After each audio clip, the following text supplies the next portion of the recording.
Om Namo Bhagavate Vasudevaya.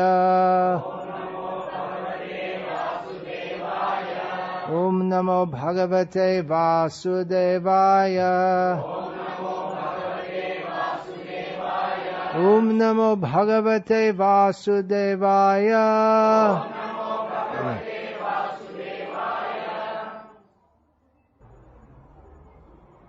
Chaitanya Mahaprabhu said, Jodi ama prati sneho take shabaka, tobe Krishna beti rikto na gaibeya.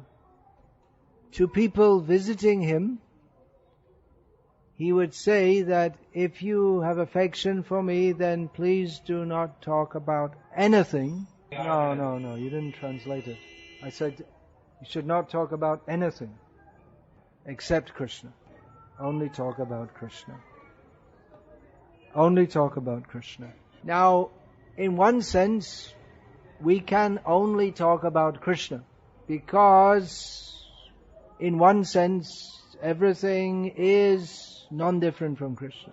Wherever we go, whatever we do, whatever we think, whatever we say, that is all within the scope of Krishna. But there is the state of remembering Krishna, that is called Krishna consciousness. And there is the state of forgetting Krishna, and that is the state called Maya. So when Chaitanya Mahaprabhu asked everyone to talk about Krishna, he wanted them to speak directly about Krishna in Krishna consciousness. So this evening we should speak about Krishna. And not only this evening, but every evening, and every morning, and midday, and afternoon, and night, and all the time. As Chaitanya Mahaprabhu also said, it comes in the next verse in Chaitanya Bhagavat, Ki shayane ki bhojane ki ba jagarane ahar nishat chinta Krishna balahabadane. So that's whether eating, whether lying down, sleeping, whether remaining awake, day and night think of Krishna and speak Krishna with your mouth. So human life is especially meant for cultivating God consciousness. And the ultimate stage of God consciousness is Krishna consciousness. So this is we are now present at one of the worldwide centers of the International Society for Krishna Consciousness. There are many buildings and institutions and shops and roads within this city of Colombo. But this place is particularly meant for hearing and chanting about and serving Krishna. Now why should we hear about and chant about and remember and serve Krishna? There are so many other things we can do. You have all come here tonight to kindly hear about Krishna. There are many other things you could do. You don't have to go very far to do all kinds of things that are not at all Krishna conscious. You can walk out of this door and eat meat and take intoxication and have illicit sex, and is gambling allowed? Probably, must be. Somewhere. Maybe not close to here. We don't recommend that you do that, but if you want, you can. But you have come here to hear about Krishna. This is the proper use of the very rare and valuable human form of life. We attain this human birth after many, many births. We suffer in 8,400,000 species of life.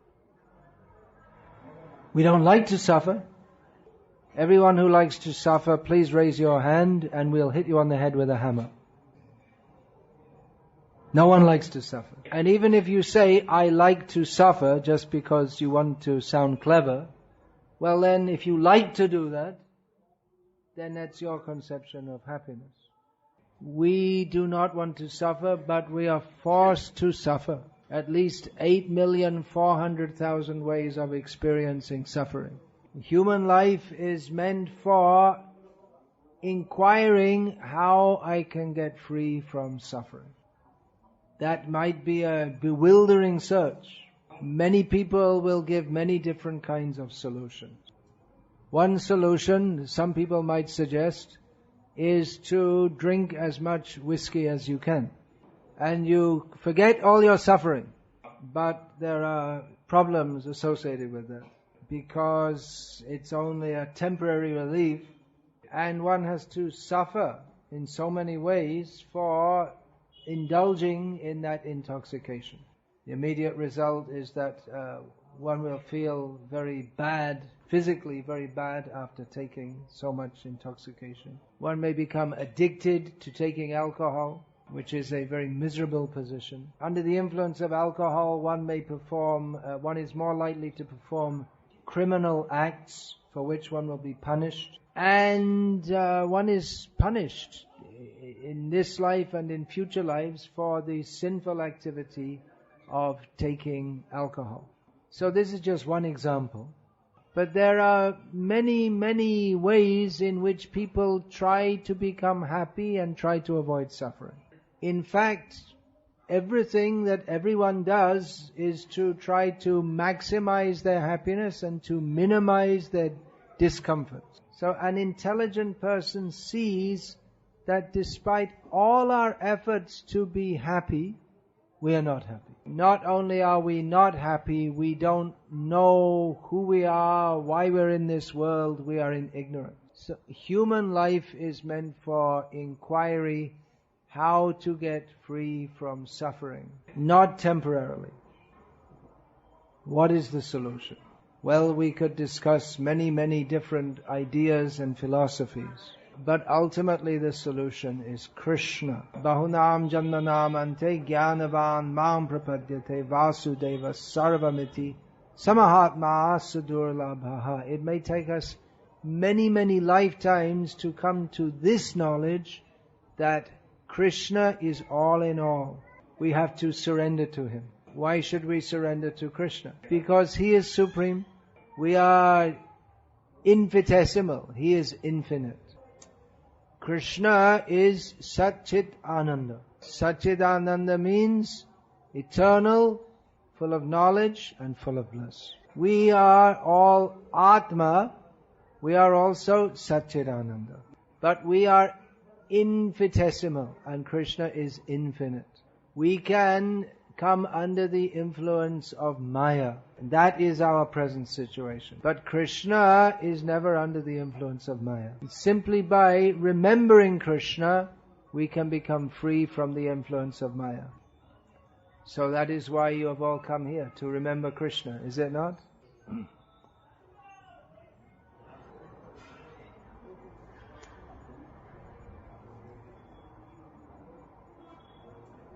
Remembering Krishna, that we may undertake for getting free from suffering. That is a beginning of Krishna consciousness. But in the developed stage of Krishna consciousness, we simply love Krishna. Krishna is Satchit Ananda. His bliss is unlimited. If we simply agree to serve Krishna, then we also enter into the full bliss of Krishna consciousness. Chaitanya Mahaprabhu has made Krishna consciousness very easily available to us. This Kali Yuga is a very bad and difficult time. Maybe you have noticed. Have you noticed how we live in very difficult times? Is it? What do you think? It's a very kashtamana kind of life all these days. The world is full of difficulty. Actually, the world is always full of difficulty because there is janma, mrityu, jara, vyadhi, dukh, the distress of birth, death, old age and disease. But in this Kali Yuga, the troubles, the kashta becomes more and more intense. People have no good qualities. Srila Prabhupada said that the time will come in Kali Yuga when people have children, what for? To eat them.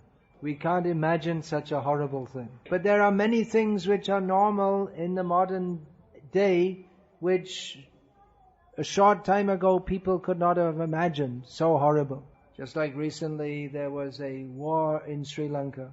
People could not have imagined that people would treat each other so badly. Another example is that, I don't know here in Sri Lanka, but in India and in most countries in the world, abortion is just considered normal. Very horrible thing, but people think it's normal. Divorce was, in most parts of the world, unheard of. Now it's becoming normal everywhere. So we can practically perceive the effects of Kali Yuga. Tataschanudinam dharma satyam socham kshamadaya kalena balina rajan nangshantyayar balang smritihi. In Srimad Bhagavatam it is stated that by the powerful influence of time, in Kali Yuga everything good decreases day by day. The first example is given, Dharma decreases day by day. I would imagine that previously, not long ago in Sri Lanka, people would think we have to act according to Dharma in their every action. I don't have so much experience here. I have a lot of experience in India. There was a time when people were afraid of committing sinful activity. Srila Prabhupada writes in one purport in Sri Chaitanya Charitamrita. This was written in about 1975. Srila Prabhupada wrote that people in India are afraid of committing sinful activities like meat eating, gambling, illicit sex and intoxication. So in just 40 years the situation has changed. They're not afraid of meat eating. They think it's very good. Most people think it's very good. There was a time not long ago when drinking alcohol was considered only for very low class people. Very sinful and bad activity. But now it's normal. Illicit sex was unheard of or disgraceful. But now that is encouraged in the cinema and everywhere. So dharma is decreasing day by day. Satyam, truthfulness, is decreasing day by day. There was a time also when people were afraid to tell lies. They were afraid. They know if we tell lies, then that is sinful. We will have to get a bad reaction for that. Now who cares? If you have to do business or any work with the government, then you have to tell. It's considered normal. Politicians especially, their whole activity is just saying whatever comes out of their mouth. There may be some who try to be truthful, but just saying that to cover myself. Just saying that to cover myself. Satyam, shocham, cleanliness.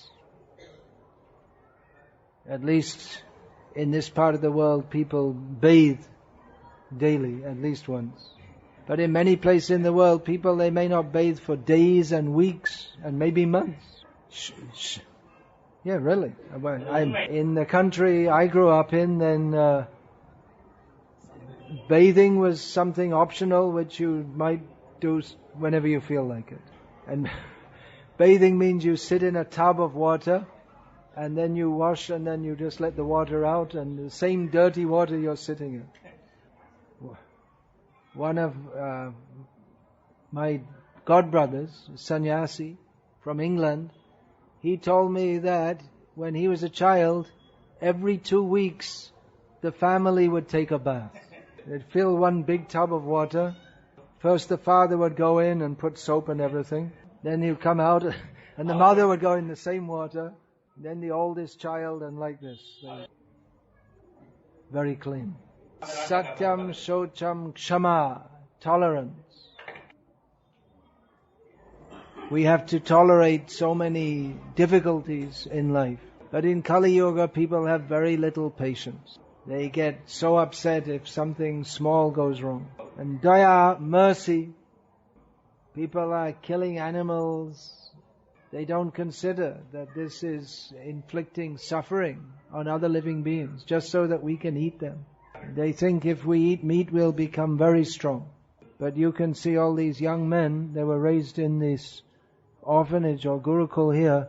They all look like they're all doing weightlifting. They're all vegetarians all their life. They're taking vegetarian prasadam and playing the mridanga and becoming very strong.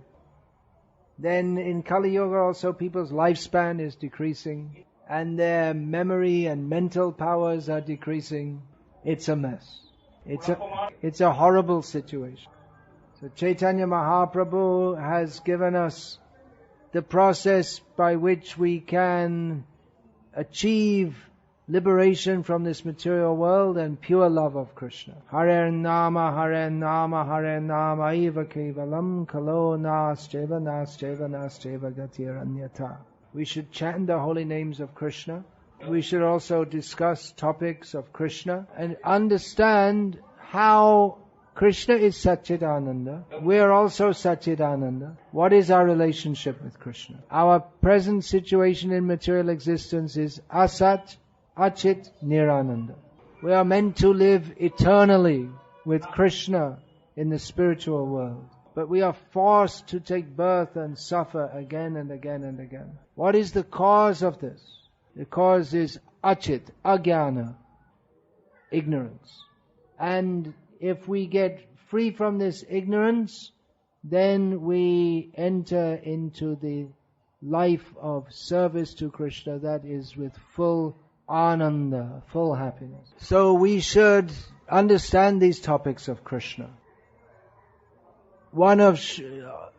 Among all the things that Srila Prabhupada gave us in Krishna consciousness, he himself said that his most important contribution is his books, by which we can understand who is Krishna, what is our relationship, who are we and what is our relationship with Krishna. What is this world? Why are we suffering in this world? That is called Sambandha Gyan, knowledge of our relationship with Krishna. How to act in that relationship, that is called Abhideya.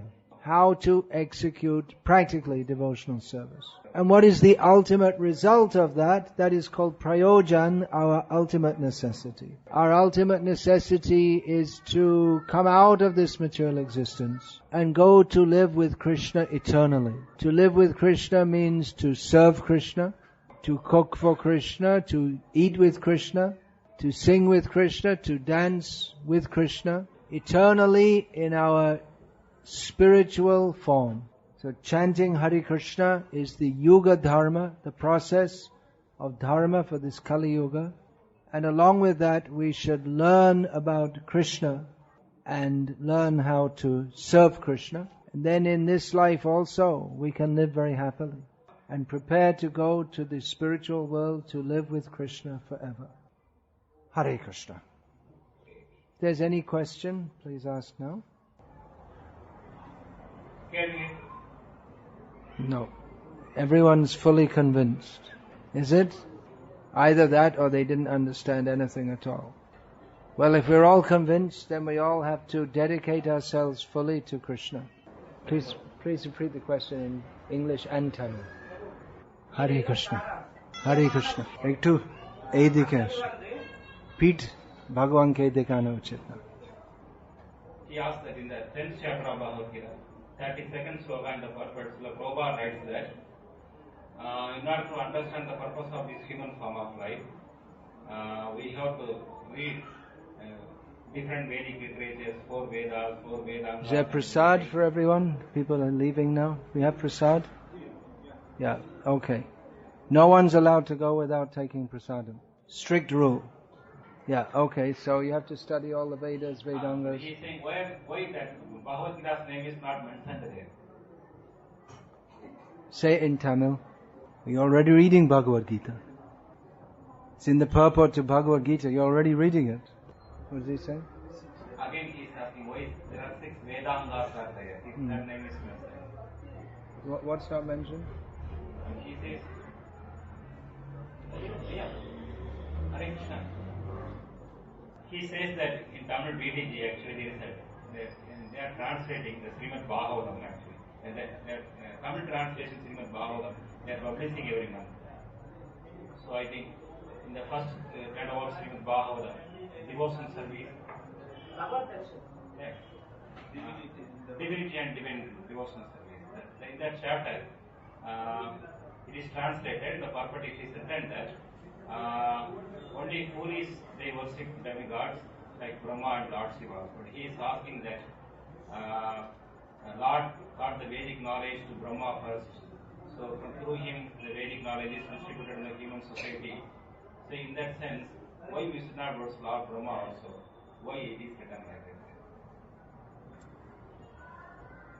There are different approaches to understanding the demigods. Krishna states in Bhagavad Gita, Kama istaistai hritagyana prapadyantenya devataha. People whose intelligence is spoiled, they worship demigods for material gains. Antavattu palang tesham tadbhavatyalpametasam. Because they worship demigods for temporary benefits, therefore they are considered less intelligent. If one understands the demigods to be devotees of Krishna, and in that, with that attitude, respects the demigods, that is acceptable.